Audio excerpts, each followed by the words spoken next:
DK Shivakumar ಅವರಿಗೆ CM ಸ್ಥಾನ ಬಿಟ್ಟುಕೊಡಿ ಎಂಬ ಚಂದ್ರಶೇಖರ ಸ್ವಾಮೀಜಿ ಹೇಳಿಕೆಗೆ ಮಾಜಿ ಸಂಸದ ಡಿಕೆ ಸುರೇಶ್ ಪ್ರತಿಕ್ರಿಯೆ ಕೊಟ್ಟಿದ್ದಾರೆ. ರಾಮನಗರದಲ್ಲಿ ಮಾತನಾಡಿದ ಅವರು, ಡಿಕೆ ಶಿವಕುಮಾರ್ ಸಿಎಂ ಆಗಬೇಕು ಎಂಬುದು ಸ್ವಾಮೀಜಿಗಳ ವೈಯಕ್ತಿಕ ಅಭಿಪ್ರಾಯವಾಗಿದೆ. ರಾಜ್ಯದಲ್ಲಿ ಸಿಎಂ ಸ್ಥಾನ ಖಾಲಿ ಇಲ್ಲ. ಸಿಎಂ ಸ್ಥಾನ ಖಾಲಿ ಆದಾಗ ಇದು ಚರ್ಚೆಗೆ ಬರುತ್ತೆ ಅಂತ ಹೇಳಿದ್ದಾರೆ. ಡಿಕೆ ಶಿವಕುಮಾರ್ ಕೆಪಿಸಿಸಿ ಅಧ್ಯಕ್ಷ ಸ್ಥಾನ ಬಿಡಬೇಕೆಂಬ ಸಚಿವ ರಾಜಣ್ಣ ಹೇಳಿಕೆಗೆ ಡಿಕೆ ಸುರೇಶ್ ಗರಂ ಆಗಿದ್ದಾರೆ. ಡಿಕೆಶಿ ಅವರಿಗೆ ಪಕ್ಷದ ವರಿಷ್ಠರು ಜವಾಬ್ದಾರಿ ಕೊಟ್ಟಿದ್ದಾರೆ. ಅವರಿಗೆ ಡಿಕೆ ಶಿವಕುಮಾರ್ ಅವರು ಎಲ್ಲವನ್ನೂ ತಿಳಿಸಿದ್ದಾರೆ. ಜೀವನದಲ್ಲಿ ಯಾರೂ ಶಾಶ್ವತ ಅಲ್ಲ, ಯಾವ ಹುದ್ದೆ ಕೂಡ ಶಾಶ್ವತ ಅಲ್ಲ.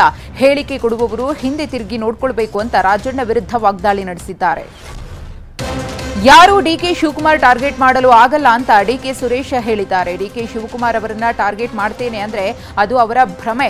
ಡಿಕೆ ಅವರಿಗೆ ಅವರದ್ದೇ ವ್ಯಕ್ತಿತ್ವದಲ್ಲಿ ಹೋರಾಟ ಮಾಡುವಂತಹ ಶಕ್ತಿ ಇದೆ. 35 ವರ್ಷಗಳ ಸುದೀರ್ಘ ರಾಜಕಾರಣವನ್ನು ಮಾಡಿದ್ದಾರೆ. ಯಾರದ್ದೋ ಹೆಸರಿನಲ್ಲಿ ರಾಜಕೀಯಕ್ಕೆ ಬಂದವರಲ್ಲ ಅಂತ ಹೇಳಿದ್ದಾರೆ. ಚಿಕ್ಕಮಗಳೂರಿನಲ್ಲಿ ಮಹಾಮಾರಿ ಡೆಂಘಿಗೆ 6 ವರ್ಷದ ಬಾಲಕಿ ಸಾನಿಯಾ ಬಲಿಯಾಗಿದ್ದಾಳೆ. ಶಿವಮೊಗ್ಗದ ಖಾಸಗಿ ಆಸ್ಪತ್ರೆಯಲ್ಲಿ ಚಿಕಿತ್ಸೆ ಫಲಕಾರಿಯಾಗದೆ ಬಾಲಕಿ ಮೃತಪಟ್ಟಿದ್ದಾಳೆ. ನನಗೆ ಸಹಾಯ ಬೇಡ, ಸರ್ಕಾರಿ ಆಸ್ಪತ್ರೆ ಅಭಿವೃದ್ಧಿ ಮಾಡಿ ಅಂತ ಮೃತ ಬಾಲಕಿ ತಂದೆ ಸರ್ಕಾರದ ವಿರುದ್ಧ ಬೇಸರವನ್ನ ಹೊರಹಾಕಿದ್ದಾರೆ. ಸಕ್ಕರೆ ನಾಡು ಮಂಡ್ಯದಲ್ಲಿ ಡೆಂಘಿ ಪ್ರಕರಣಗಳು ದಿನದಿಂದ ದಿನಕ್ಕೆ ಹೆಚ್ಚಳವಾಗುತ್ತಿದೆ. ಕಳೆದ 2 ತಿಂಗಳಲ್ಲಿ 150ಕ್ಕೂ ಹೆಚ್ಚು ಜನರಿಗೆ ಡೆಂಘಿ ಸೋಂಕು ದೃಢಪಟ್ಟಿದೆ. ಮಂಡ್ಯ ಜಿಲ್ಲೆಯಲ್ಲಿ ಒಟ್ಟು 189 ಜನರಿಗೆ ಡೆಂಘಿ ದೃಢಪಟ್ಟಿದೆ.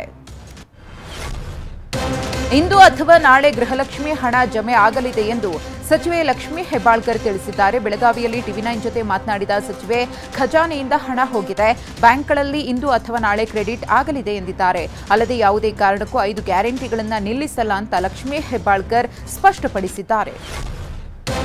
ಕಳೆದ 2 ತಿಂಗಳಿಂದ ಗೃಹಲಕ್ಷ್ಮಿ ಹಣ ಬರ್ತಿಲ್ಲ, ಸಾಕಷ್ಟು ತೊಂದರೆಯಾಗಿದೆ ಅಂತ ಮಹಿಳೆಯರು ಸರ್ಕಾರದ ವಿರುದ್ಧ ಕಿಡಿಕಾರಿದ್ದಾರೆ.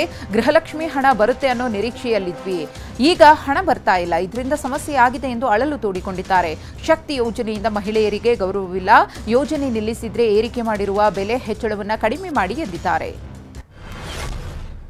ಪರಪ್ಪನ ಅಗ್ರಹಾರದಲ್ಲಿರುವ ದರ್ಶನ್ ನಿನ್ನೆ ರಾತ್ರಿ ಬಾಡೂಟ ಸವಿದಿದ್ದಾರೆ. ಜೈಲಿನ ಮೆನು ಪ್ರಕಾರ ಚಿಕನ್ ಸಾಂಬಾರ್, ಮುದ್ದೆ, ಅನ್ನ ಸೇವಿಸಿದ್ದಾರೆ. ರಾತ್ರಿ ತಡವಾಗಿ ನಿದ್ರೆಗೆ ಜಾರಿದ ದರ್ಶನ್ ಬೆಳಗ್ಗೆ 6 ಗಂಟೆ ಸುಮಾರಿಗೆ ಎದ್ದು ಬಿಸಿ ನೀರು ಕುಡಿದಿದ್ದಾರೆ. ಕೆಲ ಹೊತ್ತು ಕೊಠಡಿಯಲ್ಲೇ ವಾಕ್ ಕೂಡ ಮಾಡಿದ್ದಾರೆ. ಪರಪ್ಪನ ಅಗ್ರಹಾರ ಜೈಲಿನಲ್ಲಿರುವ ದರ್ಶನ್ ನೋಡಲು ಜೈಲು ವಾಸಿಗಳು ಹರಸಾಹಸ ಪಡುತ್ತಿದ್ದಾರೆ.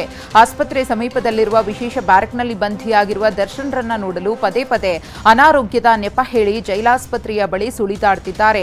ಹೊಟ್ಟೆ ನೋವು, ಗ್ಯಾಸ್ಟ್ರಿಕ್, ತಲೆನೋವು ಹೀಗೆ ಆರೋಗ್ಯ ಸಮಸ್ಯೆಯ ನೆಪ ಹೇಳಿ ಜೈಲು ಆಸ್ಪತ್ರೆಗೆ ಬರ್ತಾ ಇರುವ ರೋಗಿಗಳ ನಡೆ ಜೈಲಧಿಕಾರಿಗಳಿಗೆ ತಲೆನೋವನ್ನು ತಂದೊಡ್ಡಿದೆ. ಹುಬ್ಬಳ್ಳಿಯಲ್ಲಿ ಯುವಕನೊಬ್ಬ 500 ರೂಪಾಯಿ ಮುಖಬೆಲೆ ನೋಟು ತೂರಿ ಹುಟ್ಟುಹಬ್ಬ ಆಚರಿಸಿಕೊಂಡಿದ್ದಾನೆ. ತನ್ಶೀರ್ ಅನ್ನೋ ಯುವಕನ ಹುಟ್ಟುಹಬ್ಬದ ಹಿನ್ನೆಲೆಯಲ್ಲಿ ನೋಟು ತೂರಿ ಡ್ಯಾನ್ಸ್ ಮಾಡಿ ಸಂಭ್ರಮಿಸಲಾಗಿದೆ. ಹಣ ತೂರಿ ಬರ್ತ್ಡೇ ಆಚರಿಸಿರುವ ವಿಡಿಯೋ ಸಾಮಾಜಿಕ ಜಾಲತಾಣದಲ್ಲಿ ವೈರಲ್ ಆಗಿದೆ. ಚಿಕ್ಕಮಗಳೂರು ಜಿಲ್ಲೆ ಮೂಡಿಗೆರೆ ತಾಲೂಕಿನಲ್ಲಿ ಮಳೆ ಅಬ್ಬರಿಸಿ ಬೊಬ್ಬಿರಿತಾ ಇದೆ. ಭಾರೀ ಮಳೆಗೆ ಕೊಟ್ಟಿಗೆಹಾರದಲ್ಲಿ ಅಂಗಡಿಗಳು ಜಲಾವೃತವಾಗಿವೆ. ಹೋಟೆಲ್, ಕೋಳಿ ಅಂಗಡಿಗಳಿಗೆ ಮಳೆ ನೀರು ನುಗ್ಗಿದೆ. ನೀರು ಹೊರಹಾಕಲು ಅಂಗಡಿ ಮಾಲೀಕರು ಪರದಾಡಿದ್ರು. ಮೈಸೂರು ತಾಲೂಕಿನ ಗೋಪಾಲಪುರ ಗ್ರಾಮದಲ್ಲಿ ಮಳೆಗೆ ಮನೆಗೋಡೆ ಕುಸಿತಗೊಂಡಿದೆ. ದೇವಮ್ಮ, ಸಣ್ಣ ತಾಯಮ್ಮ ಎಂಬುವರ ಮನೆ ಮತ್ತು ಮನೆಯಲ್ಲಿದ್ದ ವಸ್ತುಗಳು ಹಾನಿಯಾಗಿವೆ. ಅಲ್ಲದೆ ರಾಜೇಗೌಡ ಎಂಬುವರ ಮನೆಗೋಡೆಯು ಕುಸಿದಿದ್ದು ಮಣ್ಣಿನ ಅಡಿ ಸಿಲುಕಿದ್ದ ರಾಜೇಗೌಡ ಪ್ರಾಣಾಪಾಯದಿಂದ ಪಾರಾಗಿದ್ದಾನೆ. ಸ್ಥಳಕ್ಕೆ ತಹಶೀಲ್ದಾರ್ ಅಧಿಕಾರಿಗಳು ಭೇಟಿ ನೀಡಿ ಪರಿಶೀಲಿಸಿದ್ದಾರೆ. ಮಂಗಳೂರಿನ ಗಡಿ ಭಾಗದಲ್ಲಿ ಮಳೆ ಅವಾಂತರಗಳನ್ನೇ ಸೃಷ್ಟಿ ಮಾಡಿದೆ. ಕಾಸರಗೋಡು ಜಿಲ್ಲೆಯ ಮಂಜೇಶ್ವರದ ಕಣ್ವತೀರ್ಥದಲ್ಲಿ ಕಡಲಬ್ಬರ ಹೆಚ್ಚಳವಾಗಿದೆ. ಕಡಲ್ಕೊರೆತಕ್ಕೆ ಭಾರೀ ಪ್ರಮಾಣದಲ್ಲಿ ಭೂಪ್ರದೇಶ ಹಾನಿಯಾಗಿದೆ. ಸಮುದ್ರದ ಅಬ್ಬರಕ್ಕೆ ಮರ, ತಡೆಗೋಡೆ, ರಸ್ತೆ ಕೊಚ್ಚಿಕೊಂಡು ಹೋಗಿವೆ. ಕಣ್ವತೀರ್ಥದಲ್ಲಿ 50ಕ್ಕೂ ಹೆಚ್ಚು ಮನೆಗಳಿಗೆ ಆತಂಕ ಎದುರಾಗಿದೆ. ಟಿವಿ9 ಜೊತೆ ಸ್ಥಳೀಯ ನಿವಾಸಿಗಳು ತಮ್ಮ ನೋವನ್ನು ತೋಡ್ಕೊಂಡಿದ್ದಾರೆ. ಚಿಕ್ಕಮಗಳೂರು ಜಿಲ್ಲೆ ಮೂಡಿಗೆರೆ ತಾಲೂಕಿನಲ್ಲಿ ಆರಿದ್ರ ಮಳೆ ನರ್ತನಕ್ಕೆ ಜನ ತತ್ತರಿಸಿ ಹೋಗಿದ್ದಾರೆ. ಮಳೆಗೆ ನಿಯಂತ್ರಣ ತಪ್ಪಿ ರಸ್ತೆ ಕಾಣದೆ ನಿನ್ನೆ ಸಂಜೆ ಕಾರೊಂದು ನದಿ ತೀರಕ್ಕೆ ಬಿದ್ದಿದೆ. ರಾಷ್ಟ್ರೀಯ ಹೆದ್ದಾರಿ 173ರಲ್ಲಿ ಅವಾಂತರ ನಡೆದಿದೆ. ಕೊಡಗು ಜಿಲ್ಲೆಯಲ್ಲಿ ಮಳೆ ಕಡಿಮೆಯಾದರೂ ಸಂಕಷ್ಟ ಮುಂದುವರೆದಿದೆ. ತುಂಬಿ ಹರಿಯೋ ನದಿ ದಾಟಲು ಗ್ರಾಮಸ್ಥರು ಪರದಾಡುತ್ತಿದ್ದಾರೆ. ಮಡಿಕೇರಿ ತಾಲೂಕಿನ ಅತ್ತೇಡಿ ಗ್ರಾಮದ ಜನರು ಮರದ ಪಾಲದ ಮೇಲೆಯೇ ಓಡಾಡುತ್ತಿದ್ದಾರೆ.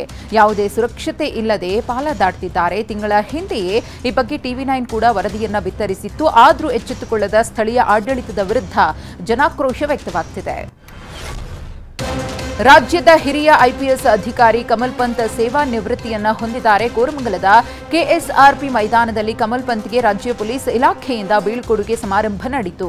1990ರ ಬ್ಯಾಚ್ನ ಐಪಿಎಸ್ ಅಧಿಕಾರಿಯಾಗಿರುವ ಕಮಲ್ ಪಂತ್ ತಮ್ಮ ಸೇವಾ ಅವಧಿಯಲ್ಲಿ ಹಲವು ಹಗರಣಗಳನ್ನು ಬಯಲಿಗೆಳೆದಿದ್ರು. ಕಮಲ್ ಪಂತ್ಗೆ ಹಿರಿಯ ಪೊಲೀಸ್ ಅಧಿಕಾರಿಗಳು ಬೀಳ್ಕೊಟ್ರು. ರಾಷ್ಟ್ರ ರಾಜಧಾನಿಯಲ್ಲಿ ವರುಣನ ಅಬ್ಬರ ಮುಂದುವರೆದಿದೆ. ಮಳೆಯಿಂದ ಸುರಂಗ ಮಾರ್ಗವು ಜಲಾವೃತಗೊಂಡಿದೆ.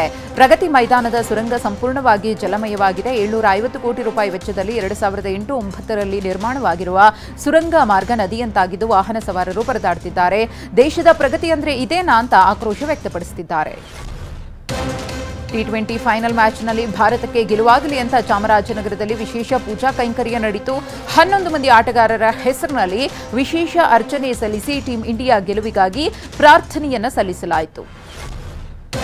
ಸಕ್ಕರೆ ನಾಡು ಮಂಡ್ಯದಲ್ಲಿ ಟೀಂ ಇಂಡಿಯಾ ಗೆಲುವಿಗಾಗಿ ಶನೀಶ್ವರ ಸ್ವಾಮಿ ದೇಗುಲದಲ್ಲಿ ವಿಶೇಷ ಪೂಜೆ ಸಲ್ಲಿಸಿದ್ರು. ಗೆದ್ದು ಬಾ ಭಾರತ, ಈ ಸಲ ಕಪ್ ನಮ್ದೆ ಅಂತ ಘೋಷಣೆ ಕೂಗಿದ್ರು. ಟೀಂ ಇಂಡಿಯಾಗೆ ಕ್ರಿಕೆಟ್ ಕ್ರೀಡಾಪಟುಗಳು ಚಿಯರಪ್ಪ ಹೇಳಿದ್ರು. ಇತ್ತ ಪುಟಾಣಿಗಳು ಕೂಡ ಟೀಂ ಇಂಡಿಯಾ ಗೆಲ್ಲುತ್ತೆ ಅಂತಂದ್ರು. ಬಳ್ಳಾರಿಯ ವಾಸವಿ ಶಾಲೆಯ ಚಿಣ್ಣರು ಭಾರತ ಟಿ20 ವಿಶ್ವಕಪ್ ಗೆಲ್ಲಲಿ ಅಂತ ಶುಭ ಹಾರೈಸಿದ್ದಾರೆ. ಬ್ಯಾಟ್ ಬಾಲ್ ಸ್ಟಂಪ್ ಹಿಡಿದು ಗೆದ್ದು ಬಾ ಭಾರತ ಅಂತ ಘೋಷಣೆ ಕೂಗಿದ್ದಾರೆ. ವಿರಾಟ್, ರೋಹಿತ್, ಬುಮ್ರಾ ಚಿತ್ರ ಹಿಡಿದು ಹರ್ಷೋದ್ಗಾರವನ್ನ ವ್ಯಕ್ತಪಡಿಸಿದ್ದಾರೆ. ಭಾರತ ಮಾತೆಯ ಭಾವಚಿತ್ರಕ್ಕೆ ಪೂಜೆ ಸಲ್ಲಿಸಿ ನೂರಾರು ಮಕ್ಕಳು ಶುಭ ಹಾರೈಸಿದ್ದಾರೆ. ಟಿ20 ವಿಶ್ವಕಪ್ ಫೈನಲ್ನಲ್ಲಿ ಟೀಂ ಇಂಡಿಯಾ ಗೆದ್ದು ಬೀಗಲಿ ಅಂತ ವಿಜಯಪುರದಲ್ಲಿ ಕ್ರಿಕೆಟ್ ಪ್ರೇಮಿಗಳು ಹಾರೈಸಿದ್ದಾರೆ. ಈ ಬಾರಿ ಕಪ್ ನಮ್ದೆ ಅಂತ ಘೋಷಣೆ ಕೂಗಿ ಟೀಂ ಇಂಡಿಯಾಗೆ ಬೆಂಬಲಿಸಿದ್ದಾರೆ. 10 ವರ್ಷಗಳ ಟಿ20 ವಿಶ್ವಕಪ್ ಬರವನ್ನ ಭಾರತ ತಂಡ ನೀಗಿಸಲಿದೆ. ಭಾರತ ತಂಡ ಗೆದ್ದೇ ಗೆಲ್ಲುತ್ತೆ ಅಂತ ವಿಶ್ವಾಸ ವ್ಯಕ್ತಪಡಿಸಿದ್ದಾರೆ. ಟಿ20 ವಿಶ್ವಕಪ್ ಮ್ಯಾಚ್ನಲ್ಲಿ ಟೀಂ ಇಂಡಿಯಾ ಗೆದ್ದು ಬರಲಿ ಅಂತ ಗಾಯಕ ಸಂಚಿತ್ ಹೆಗಡೆ ಶುಭ ಕೋರಿದ್ದಾರೆ. ನಾವು ಮ್ಯಾಚ್ಗಾಗಿ ಕುತೂಹಲದಿಂದ ಕಾಯ್ತಿದ್ದೇವೆ. ಆಲ್ ದಿ ಬೆಸ್ಟ್ ಇಂಡಿಯಾ ಅಂತ ವಿಶ್ ಮಾಡಿದ್ದಾರೆ.